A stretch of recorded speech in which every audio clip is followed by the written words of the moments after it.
Yeah? I was thinking we could spar for a bit. When you have the time. Oh, sure. Yeah, of course. You might be here to deal with me.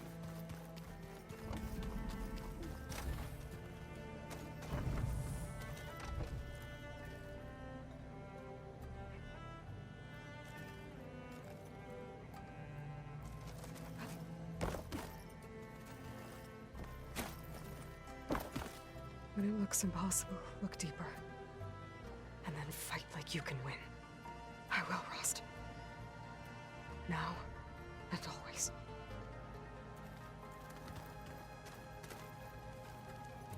Focus. It's Varl's. I used to think no Nora would ever accept one. Varl did.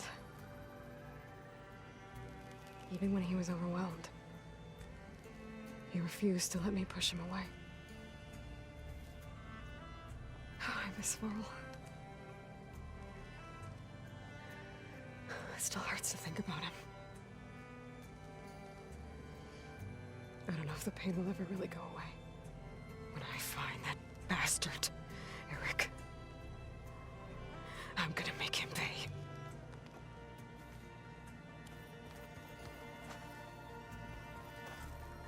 With Regalla out of the way, Hekarro and Tenakth, they're safe. The future's up to them now. I do wish they'd drop all the honorary names they've given me. But if I've learned anything about them, that it's not a battle I am going to win.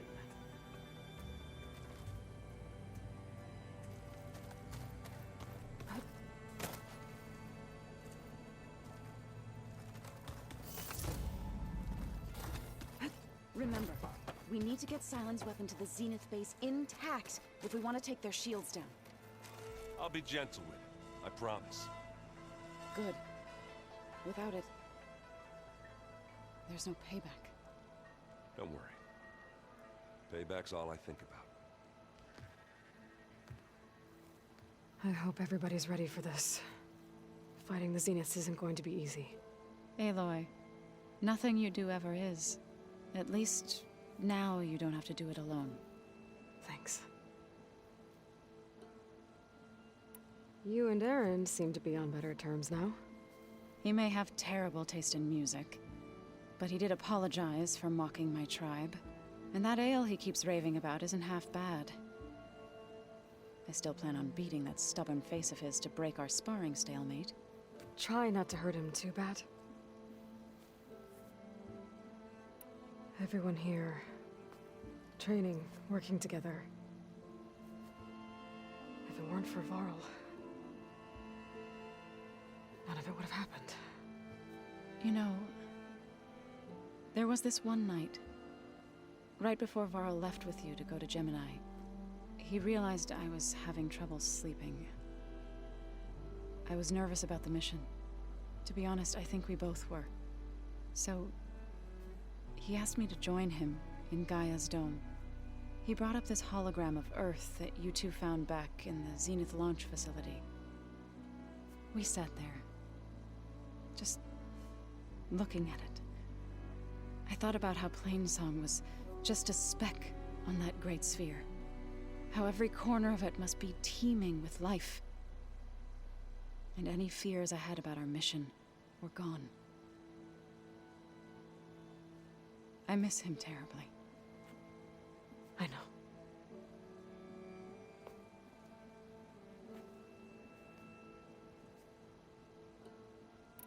I should go.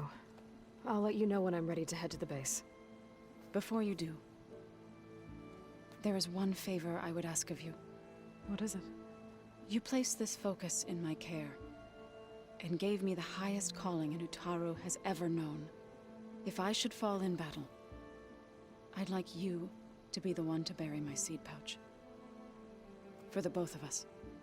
So, make sure you stay alive to do so. let's just try to all come back home. Okay?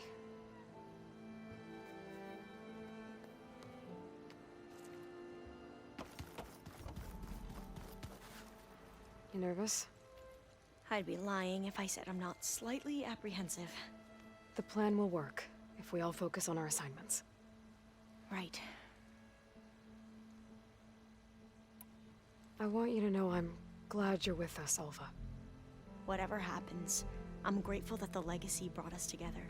I never thought I'd get to actually meet an ancestor. Come on, do I look that old?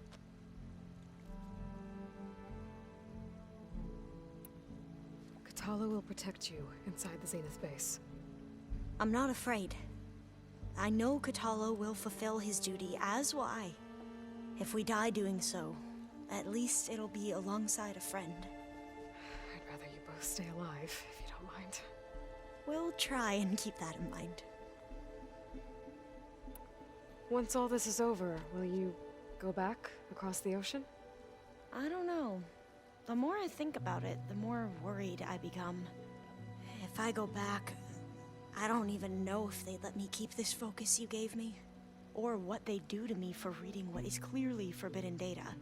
Even if I somehow were allowed to carry on my duties as a diviner, would I be willing to let the truths I've learned about the ancestors be buried away by the Board of Overseers? Would I dare challenge them and risk my family's safety? Or losing Federa? Who's this Federa you mentioned? She is another diviner. One of our best. We used to be rivals at the academy. I hated her guts. But apparently there's a fine line between hate and love. We became very close, and then I was assigned to the expedition. She promised she'd wait for me, no matter how long it took. Well, that was smart of her. She won't do any better.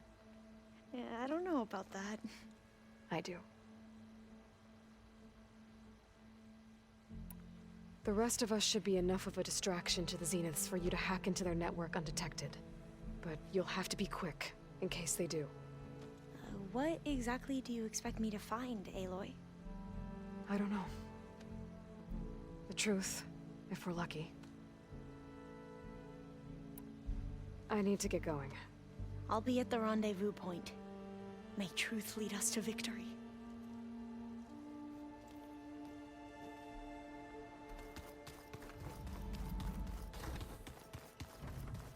So, bravo. You managed to sway a Zenith to your side. Care to explain? Not a chance. I thought you said the weapon was ready. There's always room to optimize. But that's not why you're here. I assume you want to comprehend my undertakings. So, ask away. Since when were you so forthcoming? Since you turned this into a waiting game. And as it seems you have found modest success, perhaps I'm willing to be generous. Okay, so your big plan, everything you've been manipulating for the last few months. Let me see if I got this straight. You learned about the Zeniths from Hades when you interrogated it. Then you came up with a plan to defeat them by using a Tenakth army and that weapon. And to get the Tenakth to fight for you, or rather the Sons of Prometheus, armed Regalla's rebels with override tech. Did you have an actual question, or are you still playing catch-up? So all this time, even before I found the coordinates at the Spire, you were out here scheming. Why couldn't you just tell me? When I learned of the Zenith's return to Earth, I laid out my plans. I knew I would one day require an army of overzealous Tenakth to assault the Zenith base. The casualties would be extreme. And I knew you would never allow such a sacrifice, no matter how necessary. Thus, I devised a means to remove your interference from the equation. At the Hades Proving Lab. Why create the Sons of Prometheus? You didn't need a bunch of Oseram tinkerers to make override tech. They were a necessary safeguard. My time serving Hades in the Eclipse demonstrated the risks of getting directly involved. Through the Sons of Prometheus, I could execute my plans, all while remaining anonymous. You wanted me to surrender to the Zeniths at the Hades Proving Lab. They almost killed me. Based on everything I knew about them, I concluded they would find you a useful asset. thereby keeping you out of harm's way and, more importantly, out of my way.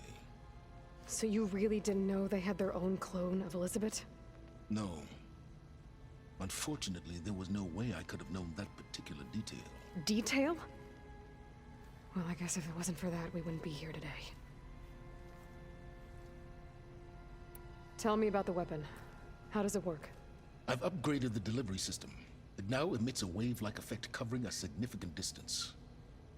That doesn't fully answer my question. No, but I'd be a fool to reveal its inner workings. After all, why did you withhold your plan for dealing with the Zenith drones? Yes, even you can appreciate the value of secrecy when warranted. Suffice it to say that the weapon will work. The intricacies of how is knowledge that is mine alone. Why help Regalla take over? If you wanted an army, you could have just gone to Hekarro. Before Regalla's rebellion, Hekarro was only concerned with battling machines and fostering friendships with the Carja. Even if I gained his ear, he would never agree to send his forces to battle a threat he couldn't understand. So helping a bloodthirsty exile was easier? Yes, exceedingly so. All Regalla craved was war against the Carja and anyone who threatens the Tenakth. She would have led the tribe into battle without question, which was precisely what I needed. While I was out there, I had a couple run-ins with the Quen. The tribe from across the ocean. And? Their entire tribe was shaped around the discovery focuses. One of them, Alva, even joined me here. Don't you want to know more about them? No. They stumbled upon the greatest technological artifact from the ancient world, and what did they do with it? They shrouded the knowledge they unearthed in mysticism and taboo, creating a pantheon out of corporate shills. Yes, well, it also led them to Thebes. Did it now? So those run-ins with the Quen I mentioned. On one of them I teamed up with their expedition to search Thebes. We found Pharaoh at the end. You must have needed Omega clearance. So, what was it like? Worse than you can imagine. He single-handedly wiped out collective human knowledge. I'm sure it was still less than he deserved. Let me guess. You would have scraped him into a jar so you could prod his brain, like what you did with Hades. For a start. All right, Silence. I think I've talked to you long enough. I'll let you know when it's time to go. And try not to mess with Tilda while you're in here, okay? I don't need the two of you butting heads. Ah, yes. About your Zenith ally. I wonder if you understand what kind of person you're dealing with. For someone to live as long as she has, outlast as many calamities, well, your goals may be aligned now, but I'd watch for the moment they diverge. Yeah, I'm aware. Reminds me of someone else I know. Survival is only a necessity to my greater purpose, Aloy. I'd hoped you'd recognize that by now. Do you know something or not? Oh, I know a great deal of things. But on this, just call it a feeling. Oh, a feeling? You mean you finally had one? Huh. Guess even you can change, Silence.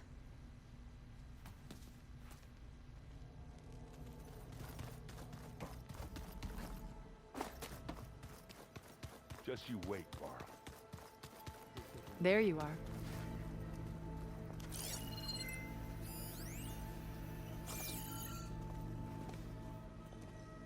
Well done, Aloy.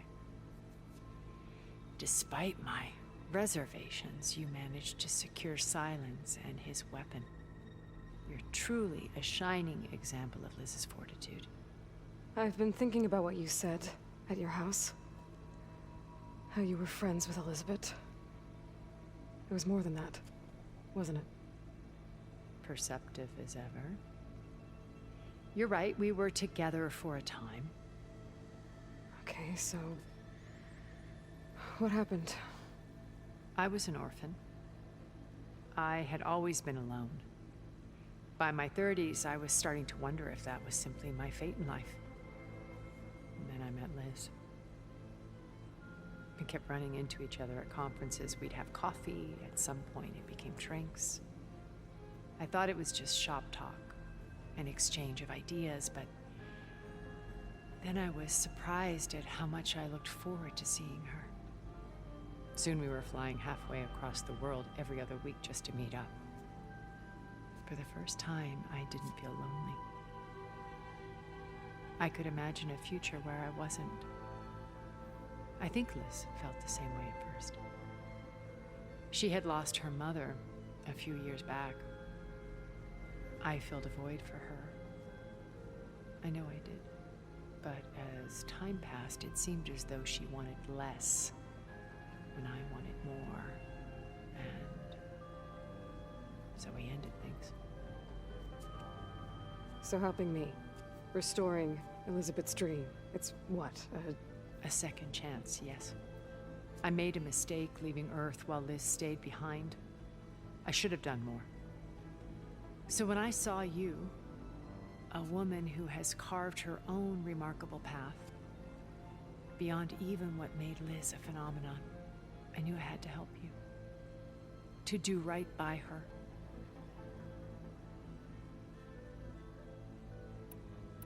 You said before that you're not like the other Zeniths. That you never were.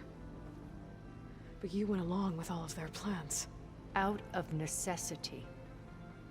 I'm not proud of it. But complicity became a means of survival, both when Earth was consumed and when the colony on Sirius was destroyed. I did what I had to. But I resolved to remain one step ahead of the others, to try to undo what damage I could. Hence the data channel with Beta. The secret passage into their base and the little trick I pulled to save you. Why do you think Elizabeth pulled away? I've wondered that for 1,000 years. She was brilliant, visionary. She cared so deeply for the world, for the betterment of humanity. But it also felt like she kept everyone at arm's length, including me. She never wanted to share her burdens. I think, in the end, she had a core that she never let anyone be part of. Sometimes I wonder if anyone really knew her. I found a recording of you and Elizabeth back in the Proving Lab after Far Zenith's attempt to steal Gaia. Yes. A most unpleasant conversation. She said something after the call. I think she regretted how things ended between you. Did she? All this time, thank you for telling me. I've always hated that those were the last words we ever said to each other. And that her last impression of me was as a functionary of Far Zenith, not who I truly am. Why did you make the data channel look like your house? I built that house as a shelter to weather any storm. A safe place, not just for me, but for the art stored in its depths. Cultural artifacts of incalculable value. Truly, some of the greatest achievements of human civilization. And you wanted Beta to see them? Yes. Her upbringing was so cold and technical. I thought if she could experience Vermeer and Rembrandt, it would bring something else into her life. A heritage every bit as valuable as the scientific and technical data being drummed into her. I'm sorry I had to cut off contact, but I'll never regret sharing this house with her. She needed its shelter even more than I did. What else can we expect to find in the Zenith base? As I mentioned in the briefing, our goal will be the command center. That's where Beta and Gaia are being held. There are also printing facilities where the others have been amassing the natural resources they've stripped from the region. What for? First for use in the base's infrastructure, and then to fabricate more Spectre drones, a small army of them. In addition, they've also been ferrying materials to and from our ship in orbit. After hundreds of years luxuriating in our digital comforts, the ship was barely space-worthy when we made our escape. Disaster can strike at any moment. We've learned our lesson. Have you figured out how Silence's weapon works? No, and he's been very careful not to allow me near it.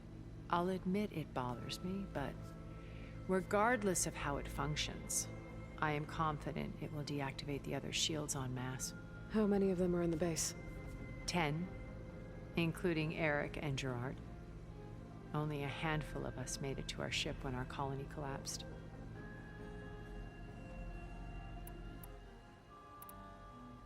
So, Eric. Was he always a bloodthirsty psychopath? I believe he got worse over time. On Earth, he was the founder of a profitable private military company. A band of cutthroats, in other words. Even as governments abandoned human combatants in favor of automated warfare. He found success with clientele that required a more personal touch. There were also rumors that he personally hunted and killed his targets. On occasion, all for the thrill of it. But on Sirius, he retreated to virtual reality simulations. In them, he could go on rampages as violent as he pleased, though I suspect with diminishing satisfaction.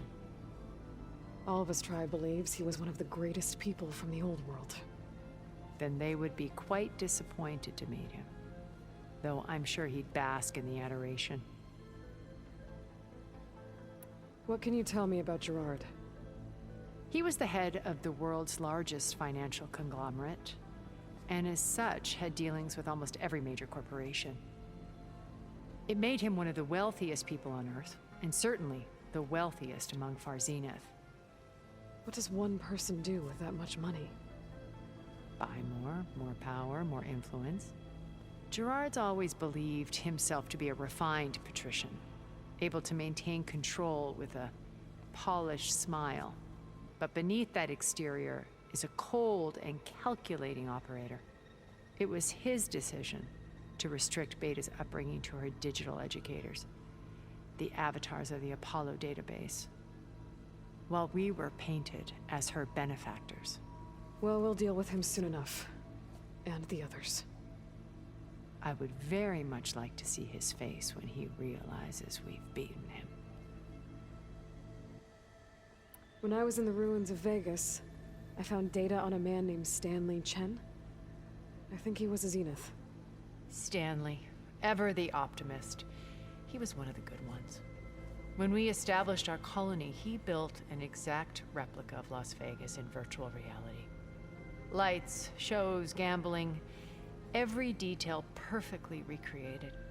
And while others cloistered themselves in their own fantasies, he flung his doors wide to everyone. The way you're talking about him, I'm guessing he didn't make it back to Earth. No, he perished when our colony was destroyed. He would have been thrilled to discover that part of his beloved city survived. When Beta escaped and hid in an ancient research facility, I saw another one of the Zeniths, Verbena. Who was she? A dull star amidst a sea of brighter constellations. Unlike most of Far Zenith's members who amassed their wealth through shrewd business deals and technological achievements, Verbena inherited her billions. Her father had achieved great success in the luxury holotourism industry. At age 24, she became the world's most eligible bachelorette, branding herself a life designer. Someone who leverages their fame to influence the choice of others. What, like a cult? In a way, yes. Well, she must have done something right to have survived this long. She was her own brand of ruthless. That much is true. But even rats can cling to a vessel for escape. Okay, so I've had run-ins with a handful of Zeniths. What about the rest? An array of the wealthiest people on Earth. Titans of their industries. And let me guess. All selfish and ruthless to the core? Most, but not all. There were a few with whom I got along. Annika Murjani, for instance, was always delightful. She founded the Holonet's most successful dance channel and was herself mesmerizing to watch. And I had fascinating discussions with Song Jiao, about her work in cellular biology. Our immortality treatments are due in part to her achievements. But then there were others like Devin Miller, the CEO of a fast food printing corporation. His only real preoccupations were perfecting his golf swing and taking self-hollows. When I think about all of us, we really should have accomplished more. We had eternity. Okay. I'll let you know when it's time. I'll be here until then. And thank you, Aloy, for giving me this chance. My past has always been a struggle. More than once I've lost everything. But when I look to the future, I see Liz's dream fulfilled. A universe of new possibilities. Maybe we can make it happen. We will. I won't let anything get in the way. I promise you that.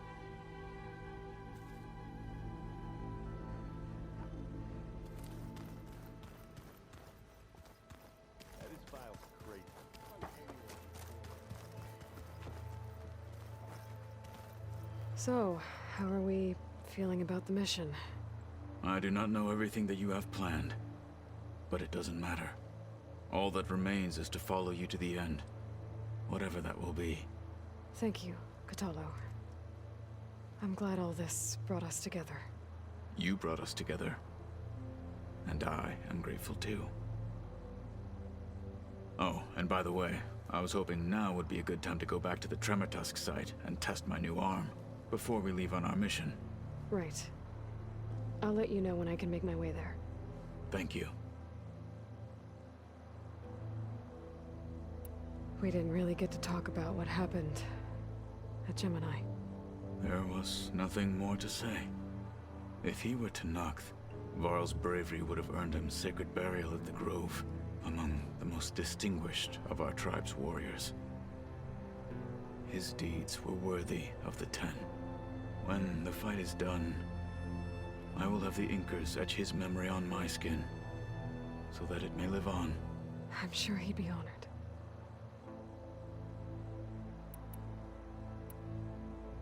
Now that training time is over, what's on your mind?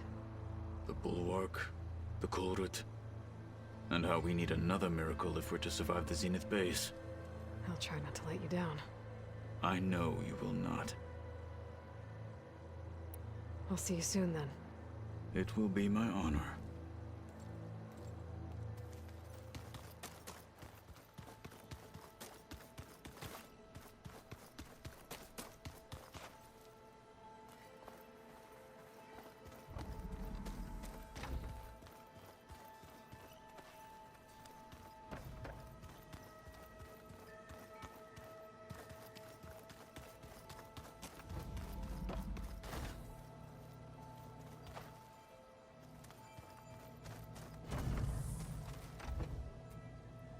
Elizabeth and Tilda had a history.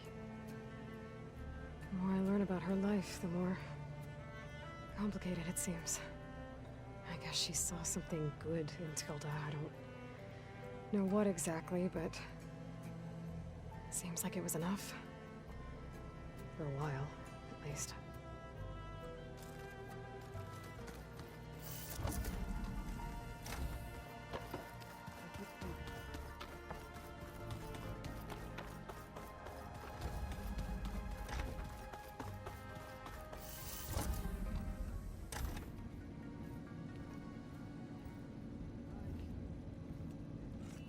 This place smells wrong. No sand or wind, only cold steel.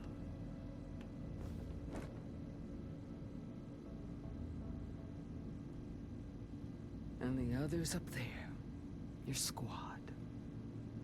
They can hold their own. As for this base, it may not be what you're used to, but it is a shelter.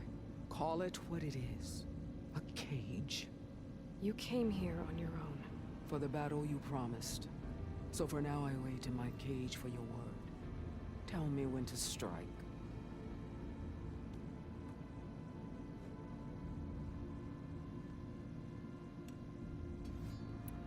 The whole time I've been in the West, I've been fighting you and your rebels.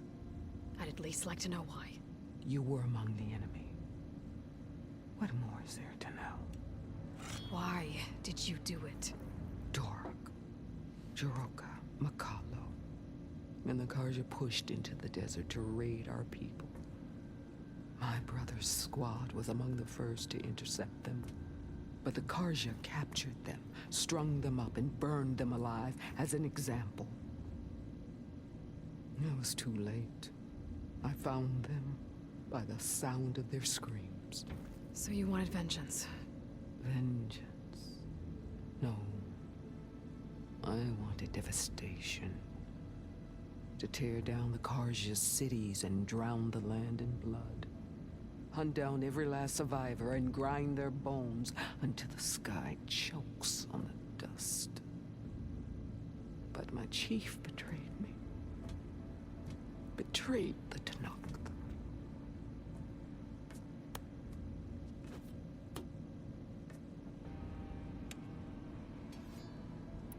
How did Hikaru betray you? Hikaru called on the clans to resist the Karja's red raids. But we did more than just defend. We hunted them, and they fled as children before a pack of claw striders all the way to their border. There we ripped down their stone walls. Their domain was ours for the taking. But when it came time to push on, Hikaru ordered us to fall back. What soldier retreats when slaughter is at hand? The kind who wants peace for their people.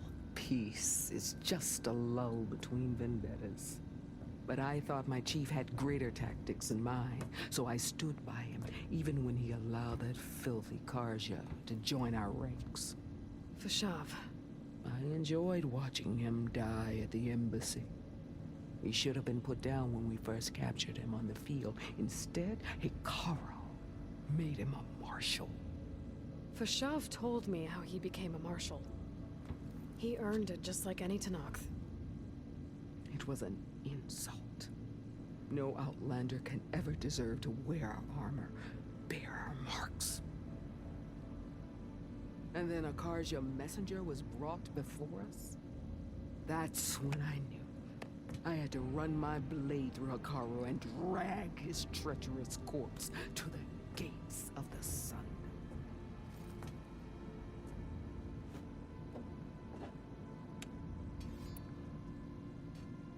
The deal you made. Override tech in exchange for an assault on the Zenith base. How did Sylens approach you? That name means nothing to me. My agreement was with Oseram mercenaries. So all this time, you didn't even know who you were really dealing with? And you trusted a group of Outlanders? If it was a trick, I would have crushed them. But they offered me the chance to run the Karja down with machines. The terror in your enemy's eyes when they see you charge. You know what I'm talking about. I bet you felt it. I don't think so. What about your end of the deal? Would you have honored it? Had I killed Hikaru and become chief, these Zeniths would have been the first of the tribe's victories. But because of you, my people will continue to consort with the enemy. A tribe of weaklings. Because of me, hundreds of Tenakth won't throw away their lives in a battle they can't win.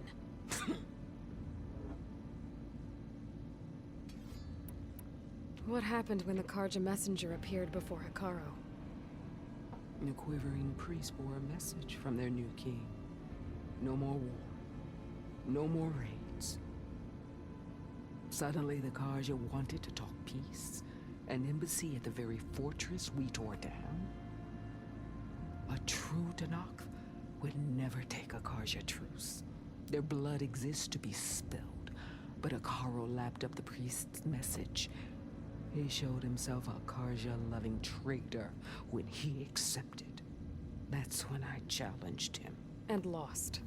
His mercy was just another sign of his weakness. I vowed never to rest until the debt was repaid, with him on his knees before me. So with an army of soldiers and machines at my back, I returned. The day you got in my way. Are you really going to fight alongside me? I have no reason to betray you. Really? I failed to kill Hekarro, failed to eliminate you. No Tenakth would follow me now. The Carja remain out of my reach, cowering behind their walls. All I have left are the screams of those long dead and unending rage. So show me where to bury it. All right. I guess we'll both face the end soon enough. Ever since you got in my way, I've wanted to see your bones burned white beneath the sun. But if I'm to die in battle, then it might as well be with the one who flew with the wings of the Ten. I'll let you know when it's time to move out.